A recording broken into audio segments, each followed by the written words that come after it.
Masechet Sanhedrin, résumé du Daf Chet. La Gemara continue à ramener les psukim que Moshe Rabbeinu a dit aux juges, toutes les instructions comment juger le peuple.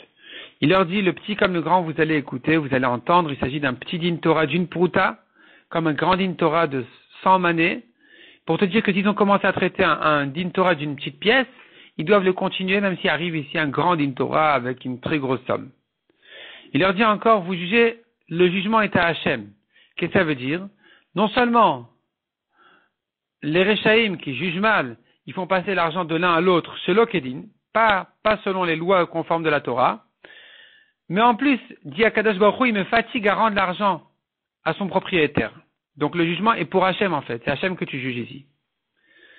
Le pasuk dit encore, ce qui vous est trop difficile, les cas trop difficiles, amenez-les-moi que je les entende.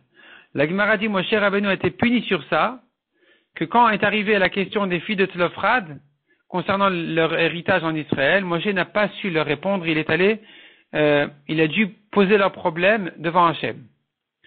La Gemara ramène là-dessus une marloquette, il y en a qui disent que non, Moshe Rabbeinu n'a rien dit de mal, il a dit ici un problème trop difficile, amenez-le-moi que je l'entende, il n'a pas dit que je vous dise quoi faire.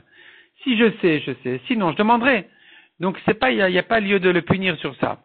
Simplement, puisque les filles de Tlofrad avaient ce mérite-là, elles avaient un mérite, elles avaient des zrouillottes, elles avaient des mérites, donc elles ont mérité que cette paracha aussi, de l'héritage, était écrite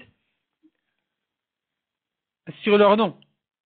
Et inversement, le Mekoshesh qui était Mechalel Shabbat, eh bien, là-bas aussi il y avait une Sheila qui était posée, comment le tuer, et donc puisque lui il a fait cette avéra, donc cette punition-là est arrivée, cette halakha-là de comment punir quelqu'un qui est Mechalel Shabbat est arrivée à travers lui.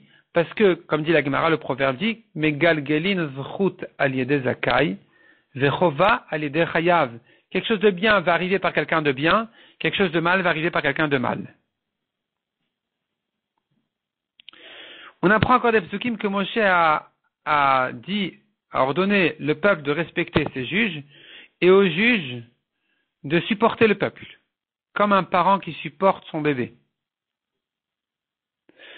La Gemara dit encore, on voit une différence entre Moshe Rabbeinu qui dit à Yoshua, c'est toi qui viendras avec ce peuple en Israël, et Hachem qui dit à Yoshua, c'est toi qui le feras rentrer en Israël, qui fera rentrer le peuple en Israël. Parce que pour Moshe, Yoshua était soumis aux anciens du peuple, alors que Kadosh Baruch Hu a donné toute l'autorité à Yoshua uniquement. C'est toi qui vas les faire rentrer en Israël, et s'ils t'écoutent pas, tu prends un bâton, tu leur tapes sur la tête.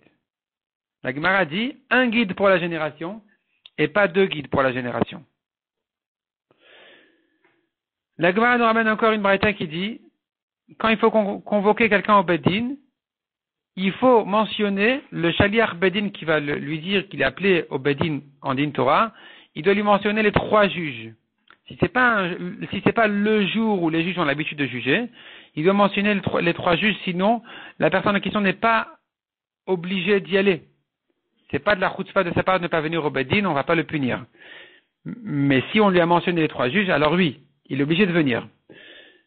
Par contre, dit la Gemara, si c'est le jour où les Bedin ils sont assis pour juger, là c'est pas la peine de mentionner les trois, il suffit de mentionner un, de lui dire voilà, tu as appelé au Bedin un tel, et ça l'oblige de venir.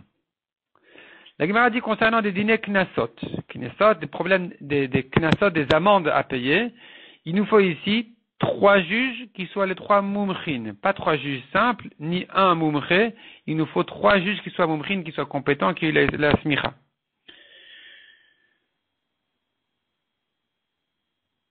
La Gemara nous ramène ensuite la marloquette Rabbi Meir et les Chachamim concernant le cas du Moti Shemra. Moti Shemra, c'est un homme qui se marie et qui dit voilà, ma femme n'était pas vierge, donc elle m'a trompé, donc elle a perdu sa ktuva déjà, et peut-être même qu'il faudrait la condamner.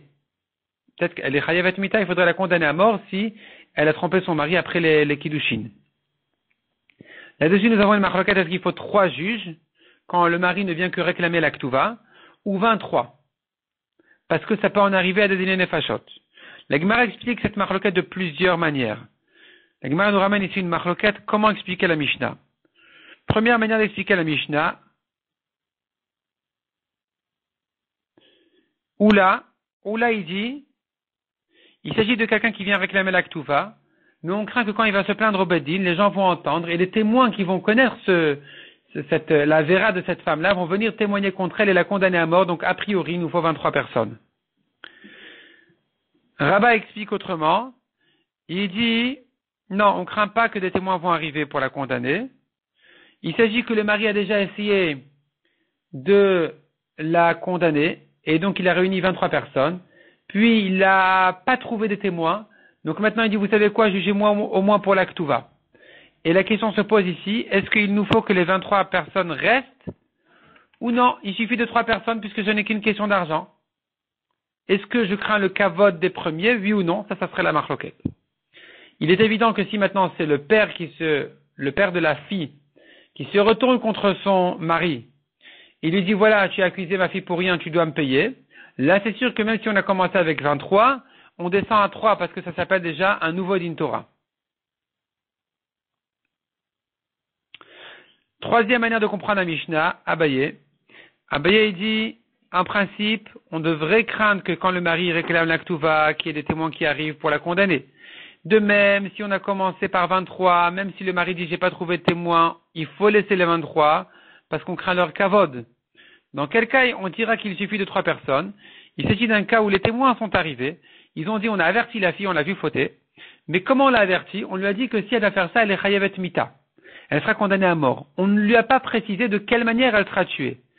Parce qu'il y a 4 mitot bedin, elle peut être tuée de 4 manières différentes, on ne lui a pas expliqué de quelle manière. On ne lui a pas précisé. Donc maintenant, dorénavant, selon Rabbi Meir, il n'y a plus rien à craindre parce qu'on sait qu'elle n'a pas été avertie. Donc on sait qu'elle ne va jamais arriver à un chiyuv mita, parce qu'on ne l'a pas avertie suffisamment en lui disant exactement de quelle manière on va la tuer. Donc de toute façon, elle ne sera pas tuée. Donc autant la juger par 3 personnes. Ça c'est Rabbi Meir. Mais les Chachamim disent que non, on n'a pas besoin d'avertir de quelle manière exactement on va le tuer. À partir du moment où on a dit au rachat, sache que si tu fais ça, tu seras chayav mita, même sans lui dire de quelle manière il sera tué, il peut être chayav mita. C'est-à-dire, si le témoignage est correct, on va le tuer. Donc, ici on peut en arriver à un chayav mita, donc il nous faut 23 personnes. Quatrième explication dans la Mishnah, Rav Papa, c'est quoi la marloquette ici? Il s'agit d'une femme, Talmid Chacham, elle connaît la halachot, elle sait bien que pour une avéra pareille, on est chayav mita. Et donc, il s'agit qu'elle n'a pas été avertie, les témoins viennent dire qu'elle n'a pas été avertie, il n'y a pas eu de hatra'a, elle n'a pas été avertie. Et là se pose la question, donc, est-ce que on la condamne ou pas? C'est une marloquette tanaïm, est-ce que l'avertissement ne vient que pour reconnaître qu'il a été méside, qu'il a fait l'avéra consciemment, ou non? La Torah a exigé qu'il y ait un avertissement dans tous les cas. Donc ici, qu'il n'y a pas eu d'avertissement, mais qu'on sait qu'elle était consciente de la gravité de ce qu'elle faisait. Selon Rabbi Meir, alors, il n'y a pas de chiyuv mita parce qu'il n'y a pas eu d'avertissement. On sait qu'il n'y en a pas eu, donc on ne va la juger qu'à 3 personnes.